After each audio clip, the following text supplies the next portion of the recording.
আমাৰ ভাৰতীয় জনতা পাৰ্টিৰ গোটেই অসমৰ কাৰ্যকৰ্তাসকলক যোনে যেনেকৈ পাৰে বান সাহায্যত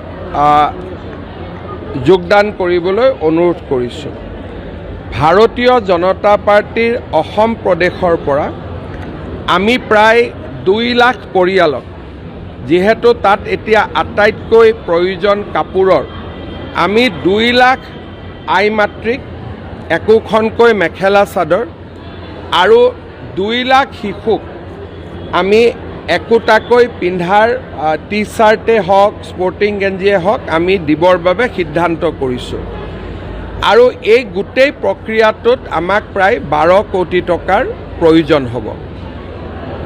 যিসকল আমি মেখেলা চাদৰ 2 লাখ আই মাতৃক দিম আৰু আমি টি চাৰ্ট বা স্পৰ্টিং গেঞ্জি আমি 2 লাখ শিশুলৈকে আগবঢ়াম। আৰু এই গোটেইখিনি কাম কৰোঁতে আমাক প্ৰায় 12 কোটি টকাৰ প্ৰয়োজন হ'ব, 4 লাখ কাপোৰ কিনোতে।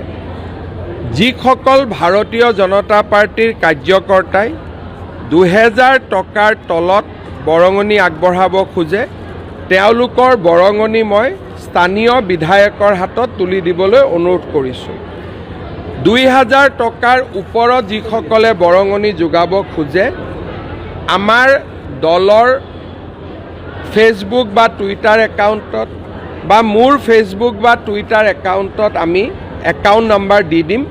তেওঁলোকে চেক যোগে আমাৰ দলৰ একাউণ্টলৈকে পঠাব পাৰিব।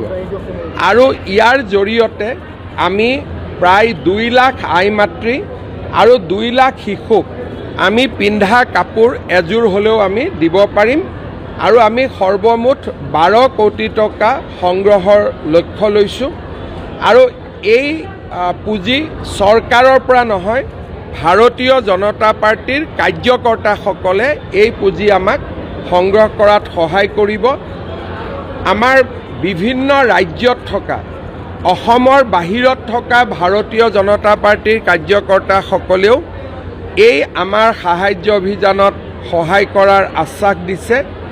আমি নিশ্চিত যে 2-3 দিনৰ ভিতৰত, 4 দিন 5 দিনৰ ভিতৰত এই পুঁজি আমি সংগ্ৰহ কৰি আমি শিৱসাগৰ, চৰাইদেউ, গোলাঘাট আৰু যোৰহাট জিলাৰ বান আক্ৰান্ত ৰাইজক ভাৰতীয় জনতা পাৰ্টিৰ মঞ্চৰ ফালৰ পৰা আমি সহায় কৰিবলৈ সক্ষম হ'ম। চৰকাৰৰ ফালৰ পৰা কি কৰি আছোঁ বা কি কৰি থাকিম সেই বিষয়ে মই বিভিন্ন সংবাদমেলৰ জৰিয়তে যোৱাকালিও কৈছোঁ, পৰহিও কৈছোঁ। সেইকাৰণে মই তাক আৰু ৰিপিট কৰিব খোজা নাই। আজি যিহেতু বিজেপিৰ মঞ্চত আছোঁ, সেইকাৰণে ৰাজ্যিক বিজেপিয়ে কেনেকৈ এই উদ্ধাৰ অভিযানত সহায় কৰিব বিচাৰিছে তাৰ বিষয়ে মই উল্লেখ কৰিলোঁ। আমাৰ সকলো কাৰ্যকৰ্তাকে একাউণ্ট নম্বৰটো পোৱাৰ পিছত যোনে যেনেকৈ পাৰে আমাৰ বেংক একাউণ্টত বা 2000 টকাৰ তলত হ'লে স্থানীয় বিধায়কসকলৰ হাতত পুঁজি তুলি দিবলৈ মই অনুৰোধ জনাইছোঁ।